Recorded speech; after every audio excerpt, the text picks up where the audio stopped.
ഈശ്വംസിഹായിക്ക് സ്തുതിയായിരിക്കട്ടെ. എൻ്റെ പേര് ആനി പോള്, വെള്ളാരപ്പള്ളി ഇടവകയാണ്. ഞാനിവിടെ സാക്ഷ്യം പറയുന്നത് എൻ്റെ സഹോദരിക്ക് വേണ്ടിയാണ്. ഞാൻ 2022 ജൂൺ മാസം 16-ാം തീയതിയാണ് ആദ്യമായി ഈ ദേവാലയത്തിൽ വരുന്നത്. കാര്യം കൃപാസദനത്തെക്കുറിച്ച് കേട്ടിട്ടുണ്ട്, പേപ്പറുകൾ പലരും കൊണ്ടുവന്ന് തരുന്നുണ്ടെങ്കിലും ഞാനതെല്ലാം വായിച്ചു നോക്കിയിട്ട് ഞാൻ കിടക്കുന്ന എൻ്റെ തലോണയുടെ അടിയിൽ വയ്ക്കുക മാത്രമേ ഞാൻ ചെയ്തിട്ടുള്ളൂ.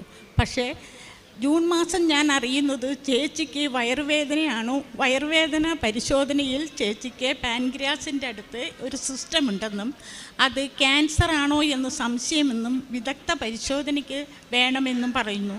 ചേച്ചിയും ചേട്ടനും ഡോക്ടറാണ്, മക്കളും ഡോക്ടറാണ്, മരുമക്കളും ഡോക്ടറാണ്. പക്ഷേ അവരെല്ലാവരും ഏകകണ്ഠമായിട്ട് അങ്ങനെ പറഞ്ഞപ്പോൾ വേറൊരു അഭയകേന്ദ്രമില്ല എന്ന് ഞാൻ കണക്കാക്കുകയും ഞാൻ എൻ്റെ മൂത്ത ചേച്ചിയുടെ മകനോട് പറഞ്ഞു, എന്നെ ഒന്ന് കൃപാസദനത്തിൽ കൊണ്ടുപോകാമോ എന്ന്. അവനും അവൻ്റെ അമ്മയും വേറൊരു സഹോദരിയുടെ മകളുമായിട്ട് ഞങ്ങളിവിടെ വന്നു, പ്രാർത്ഥിച്ചു.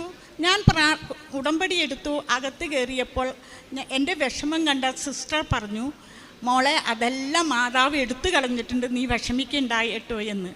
തിരിച്ച് ഞാൻ വന്ന് ഉടമ്പടിയെല്ലാം എടുത്ത് താഴെ വന്നു. മാതാവിൻ്റെ രൂപത്തിൻ്റെ അവിടെ വന്ന് എല്ലാവർക്കും നറുക്കിട്ട് കിട്ടിയപ്പോൾ എനിക്കൊന്നും കിട്ടിയില്ലല്ലോ എന്ന് ഞാൻ വിഷമിച്ചിരിക്കെ സിസ്റ്റർ എൻ്റെ മുമ്പിൽ വരികയും മണിയടിക്കാൻ എനിക്ക് അവസരം കിട്ടുകയും ചെയ്തു. അതോടുകൂടി എൻ്റെ മനസ്സ് ശാന്തമായി. ഞാൻ വന്ന് പ്രാർത്ഥിച്ചു പോയി. പിറ്റേ ദിവസം ചേച്ചിയോട് ഞാൻ പറഞ്ഞു, ചേച്ചിക്ക് ഒന്നും ഉണ്ടാവില്ല, മാതാവ് എല്ലാം എടുത്തു മാറ്റിയിരിക്കുന്നു എന്ന് പറഞ്ഞ്. ചേച്ചി പോയി ടെസ്റ്റ് ചെയ്ത് ക്യാൻസറിൻ്റെ വിദഗ്ധമായ എല്ലാ ടെസ്റ്റുകളും നടത്തി. ക്യാൻസറിൻ്റേതായ യാതൊരു ലക്ഷണവുമില്ല എന്ന് ഡോക്ടർമാർ പറഞ്ഞു.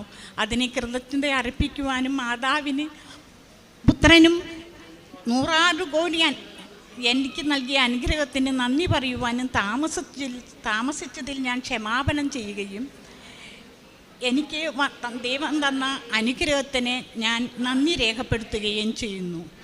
തുടർന്ന് എനിക്ക് ഈ കിട്ടിയ തൈലം വളരെ നാളുകളായി ചെവിയിൽ ഭയങ്കര അലർജിയുടെ അസ്വസ്ഥതയും ബുദ്ധിമുട്ടുമുണ്ടായിരുന്നു. ഞാൻ നെറ്റിയിൽ വരയ്ക്കുന്നതോടൊപ്പം എൻ്റെ ചെവിയിലും പുരട്ടി. എൻ്റെ ചെവിയിലുണ്ടായിരുന്ന ആ അലർജി തീർത്തു മാറുകയും എനിക്ക് ചെവി കേൾക്കാൻ സാധിക്കുകയും ചെയ്തു.